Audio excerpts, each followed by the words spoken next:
Hello friends, welcome back to my YouTube channel. మా కాశ్మీర్ ట్రిప్లో మా డే 2 వీడియో ఇది. డే 2 మేము గుల్మార్గ్ విజిట్ చేసాం. సో గుల్మార్గ్ ఎక్కడ ఉంటుంది, శ్రీనగర్ నుంచి ఇది ఎంత దూరం, ఎట్లా వెళ్ళాలి, ఆ డీటెయిల్స్ అన్నీ చెప్తా. వీడియో ఎక్కడ స్కిప్ చేయకుండా లాస్ట్ వరకు. శ్రీనగర్ నుంచి గుల్మార్గ్ ఒక 60 కిలోమీటర్ల దూరంలో ఉంటుంది. టైం వచ్చేసి 1 అవర్ నుంచి 1.5 అవర్ వరకు టైం పడుతుంది. కానీ గుల్మార్గ్ రీచ్ అవ్వడానికి పబ్లిక్ ట్రాన్స్పోర్ట్ పెద్దగా ఏం కనిపించలేదు. ప్రైవేట్ క్యాబ్స్లోనే రావాల్సి ఉంటుంది. ఒకసారి గుల్మార్గ్ వచ్చి వెళ్ళడానికి అయితే వీళ్ళు 2500 నుంచి 3000 వరకు ఛార్జ్ చేస్తారు. వన్స్ గుల్మార్గ్ రీచ్ అయిన తర్వాత మీ దగ్గర గుల్మార్గ్ గొండాలా రైడ్ టికెట్ అంటే కేబుల్ కార్ రైడ్ టికెట్ ఉంటే డైరెక్ట్గా ఆ కేబుల్ కార్ స్టేషన్కి వెళ్ళిపోయి పైకి వెళ్ళిపోవచ్చు, అంటే ఫేజ్ 1కి వెళ్ళిపోవచ్చు. ఒకవేళ లేదు అంటే మాత్రం గుర్రాల మీద వెళ్ళాల్సి ఉంటుంది. సో మాకైతే ప్యాకేజీలో భాగంగానే ఈ ఇప్పుడు మీరు చూస్తున్నారు కదా, ఇదంతా గుల్మార్గ్ గోల్ఫ్ కోర్స్ ఇది. సో ఈ సరౌండింగ్స్ అంతా తిప్పుకొస్తారు. ఫస్ట్ గుల్మార్గ్ గోల్ఫ్ కోర్సు, అట్లాగే ఒక 2-3 వ్యూ పాయింట్స్ ఉన్నాయి. గుల్మార్గ్ వ్యూ పాయింట్ ఇలాంటి ఒక 3-4 పాయింట్స్ ఉన్నాయి. సో పైకి వెళ్ళక ముందే ఫస్ట్ ఇదంతా విజిట్ చేస్తాం మనం. సో ఇదంతా అయిపోయిన తర్వాత మాకు ఇక్కడ పక్కన ఇక చూస్తున్నారు కదా, ఇది జీలం నది. సో చూడడానికి పిల్ల కాలువలాగా ఉంది కదా. సో ఇది మెల్లగా ఇక్కడి నుంచి ఇట్లా వెళ్ళి కాశ్మీర్లోకి ఎంటర్ అవుతుంది, అట్లాగే ఇక్కడి నుంచి పాకిస్తాన్లోకి ఎంటర్ అవుతుంది. సో కానీ ఇది జీలం నదికి స్టార్టింగ్ పాయింట్. నీళ్ళు మాత్రం చాలా కూల్గా ఉన్నాయి. ఇక్కడ చూడండి, ఒక అతను ఏం చేస్తున్నాడో. నా అకౌంట్లోనే కనపడతాయి ఇట్లాంటివన్నీ. ఇంత కూల్ వాటర్లో చేయి ఉంచాలంటేనే చాలా కష్టంగా ఉంది. ఈయన బట్టలు వెండుతున్నాడు. సో ఇది జీలం వ్యూ పాయింట్. ఆ తర్వాత గుల్మార్గ్ వ్యూ పాయింట్ తీసుకెళ్తాం. ఇక్కడ నుంచి హిమాలయన్ మౌంటైన్ వ్యూ చాలా బాగా కనిపిస్తాయి. కొన్ని ఫొటోస్ అట్లా దిగేసి మేము ఫేజ్ 1కి మా జర్నీ స్టార్ట్ చేసాం. యాక్చువల్గా ఏమైందంటే, ఇక్కడ మా థంబ్నెయిల్లో ఒకటి పెట్టాను కదా, మేము చేసిన మిస్టేక్స్ మీరు చేయొద్దు అని. సో మేము ఏం చేసామంటే, మా ట్రిప్ స్టార్ట్ అవ్వడానికంటే ముందు గుల్మార్గ్ గొండోలా రైడ్ ఏజెంట్కి ఇచ్చేసాం, వాళ్ళు తీస్తా అన్నారు అని చెప్పి. సో లాస్ట్ మినిట్లో మాకు గొండాలా రైడ్ అయితే దొరకలేదు, కేబుల్ కార్ రైడ్ దొరకలేదు. సో ఈ మిస్టేక్ మీరు చేయొద్దు, ఎందుకంటే గుల్మార్గ్ వచ్చేదే ఆ కేబుల్ కార్ రైడ్ కోసం. ఆ కేబుల్ కార్ నుంచి చుట్టూ హిమాలయన్ మౌంటైన్ వ్యూస్, అట్లాగే ఫేజ్ 1లో ఉన్న ఆ మంచు, ఆ పర్వతాలు అవన్నీ చాలా బాగా కనిపిస్తాయి వ్యూస్. సో అది మేము మిస్ అయిపోయాము. సో ఇంకా చేసేది ఏం లేక హార్సెస్ తీసుకొని పైకి వెళ్ళాల్సి వచ్చింది. సో మీరు మాత్రం మీ ట్రిప్ స్టార్ట్ అవ్వడానికంటే ముందు గుల్మార్గ్ గొండోలా రైడ్ బుక్ చేసుకున్న తర్వాతనే మీ ట్రిప్ కన్ఫర్మ్ చేసుకోండి. సో అది నా సజెషన్. ఇంకా తర్వాత మేము హార్సెస్ తీసుకొని సో ఫేజ్ 1కి మా జర్నీ స్టార్ట్ చేసాం.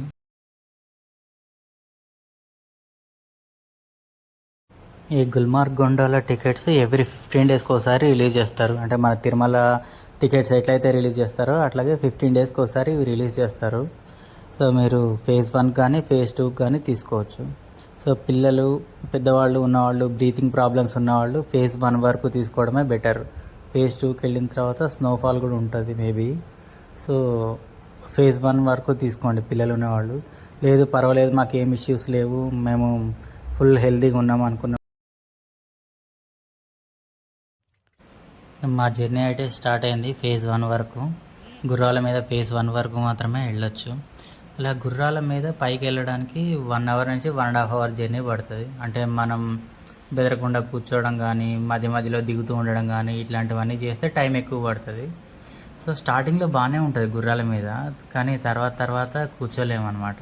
ఎందుకంటే రోడ్ ఏమీ ఫ్లాట్గా ఉండదు. సో గుంతలు, గతుకులు చాలా ఎక్కువగా ఉంటాయి. సో తర్వాత ఒళ్ళు నొప్పులు వచ్చేస్తాయి. సో గుర్రాల మీద వెళ్ళేవాళ్ళు కాస్త మధ్యలో ఆగుతూ వెళ్ళడమే బెటరు. కానీ గుర్రాలతో వచ్చేవాళ్ళు మనకి ఎక్కడ ఆపరు, తీసుకెళ్ళిపోతారు. మా ఆవిడ చూడండి సీరియస్గా లుక్ ఇస్తుంది ఒకసారి. గుర్రాలు ఎక్కడ బెదురుతాయని భయం. సో మధ్యలో కాతనం మనకు బ్రేక్ ఇస్తుంటారు, మధ్యలో కంపల్సరీ ఒక 10-15 మినిట్స్ బ్రేక్ ఇస్తారు. సో అట్లా 1 అవర్ పట్టింది మాకు పైకి వెళ్ళడం. సో ఇది ఫేజ్ 1. మొత్తానికైతే ఇక్కడ రీచ్ అయిపోయాము. ఈ గుర్రాలు స్టాప్ పాయింట్ ఇది. ఇక్కడ నుంచి ముందుకెళ్తే ఇక్కడ స్నో స్కూటర్స్, అట్లాగే స్లెడ్జ్, డిఫరెంట్ గేమ్స్ అవన్నీ ఉంటాయి. సో మాకు పైకి వెళ్ళేసరికి 3 o'clock అయింది. చాలా బాగుంది. అట్లాగే ఇక్కడ ఫోటోషూట్లు చాలా చేశారు. అసలు మంచులో కూర్చోబెట్టి అసలు మాకు ఫోటోషూట్లు అన్నీ వీళ్ళే చేశారు. చాలా బాగున్నాయి. బాగా ఎక్స్పీరియన్స్ వచ్చేసింది వీళ్ళకి. మంచి ప్రొఫెషనల్ ఫోటోగ్రాఫర్స్‌లా తయారైపోయారు. ఎన్ని ఫోటోషూటులు చేశారో, ఎన్ని ఫోటోషూట్లు చూసారో. మేమైతే స్నో స్కూటర్ రైడ్ చేసాము. అట్లాగే స్లెడ్జ్ చేసాము. కాస్త ఫోటోషూట్ కూడా అయింది మాకు. సో మధ్యలో అరుంధతి నక్షత్రం కూడా చూపించారు. సో ఎలా ఫోజులు ఇవ్వాలో ఇవన్నీ ఫోజులన్నీ అక్కడ ఉన్న వాళ్ళవే, ఆ ఫోటోగ్రాఫర్స్వే. ఫోటోగ్రాఫర్ కమ్ స్లెడ్జ్ రైడర్స్ అనమాట వాళ్ళు. సో ఇది స్లెడ్జ్ రైడింగ్ అంటే మనకి ఏం చేస్తారంటే పై దాకా తీసుకెళ్తారు.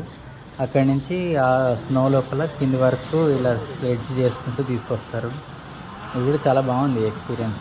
ఒక స్లెడ్జ్ రైడ్కి 1000 రూపీస్ తీసుకుంటారు. స్నో స్కూటర్ కూడా 1500 తీసుకుంటారు ఒక రైడ్కి. ఇది 15 మినిట్స్ రైడ్ ఉంటుంది ఫేజ్ 1లో. చాలా బాగుంది. ఇట్లాంటివి మనం సౌత్ ఇండియాలో చేయలేము. కాశ్మీర్ లాంటి చోటుకి వెళ్తేనే చేయగలుగుతాం. సో ఫేజ్ 1 వరకు వస్తే ఈ గేమ్స్ అవన్నీ ఉంటాయి. చాలా బాగా ఎంజాయ్ చేస్తారు. పిల్లలు ఉన్నవాళ్ళు, లేడీస్తో వచ్చిన వాళ్ళు చాలా బాగా ఎంజాయ్ చేస్తారు ఈ రైడ్. మాకైతే ఒక 20 to 30 మినిట్స్ వెయిట్ చేయాల్సి వచ్చింది స్నో స్కూటర్ రైడ్ కోసం. సో కానీ ఓవరాల్గా చాలా మంచి ఎక్స్పీరియన్స్ ఇది. సో ఫేజ్ 2కి వెళ్ళిన తర్వాత ఏమవుతుందంటే మీకు స్కేటింగ్ ఉంటుంది. చూస్తున్నారు కదా, ఇది ఫేజ్ 2లో ఈ వీడియో. అంటే మేము ఫేజ్ 2 వరకు వెళ్ళలేదు, ఎవరో తెలిసిన వాళ్ళ దగ్గర ఈ వీడియో తీసుకున్నాను నేను. కానీ చాలా బాగుంది. ఫేజ్ 2 వెళ్ళాలంటే కంపల్సరీ గొండోల టికెట్ ఉండాల్సిందే. లైవ్ స్నోఫాల్ చాలా తక్కువగా ఉంటుంది. లక్కీగా మేము వెళ్ళిన టైంలో ఒకసారి మాత్రమే ఇట్లా. ఇక్కడ ఇంకా మెయిన్ ఇంపార్టెంట్ థింగ్ చెప్పాలి. మీ హార్సెస్ ఎవరితోటైతే మాట్లాడతారో అది మీరే మాట్లాడండి, మీరే బార్గెన్ చేసుకోండి. మీ డ్రైవర్ని అసలు మాట్లాడనివ్వకండి. ఎందుకంటే మీ డ్రైవరు అక్కడి వాడే, ఆ హార్సెస్ వాళ్ళు అక్కడి వాళ్ళే, వాళ్ళు మాట్లాడుకొని అసలు చాలా ఎక్కువ రేట్ చెప్తారు. మనల్ని మాట్లాడినారు, మన డ్రైవర్ అసలు కార్ దిగనియాడు మనల్ని. సో ఫైనల్గా మనకు చాలా ఎక్కువ ప్రైస్ అయిపోతుంది. నాకు ఫస్ట్ చెప్పిన దానికి నేను తర్వాత మాట్లాడిన దానికి దగ్గర ఒక 1000 రూపీస్ నాకు తగ్గింది. మాకైతే 2 హార్సెస్కి కలిపి 2000 తీసుకున్నారు.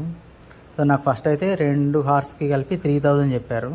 నేను అంత ఇవ్వను అని గట్టిగా మాట్లాడితే లాస్ట్ 25 చెప్పి లాస్ట్కి ఫైనల్ రేట్ 2000 చెప్పారు.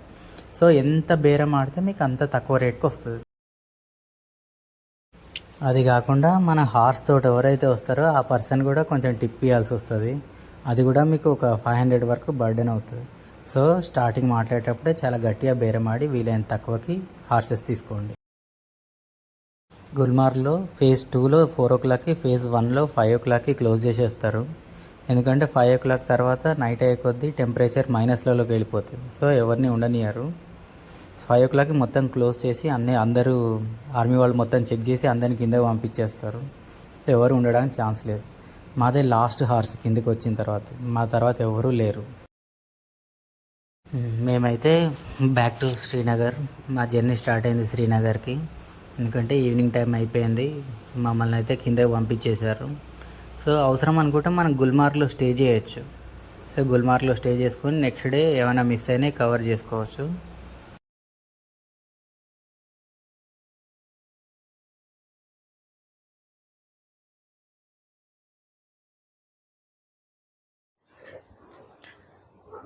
సో అది ఫ్రెండ్స్, మా గుల్మార్గ్ ట్రిప్ డీటెయిల్స్.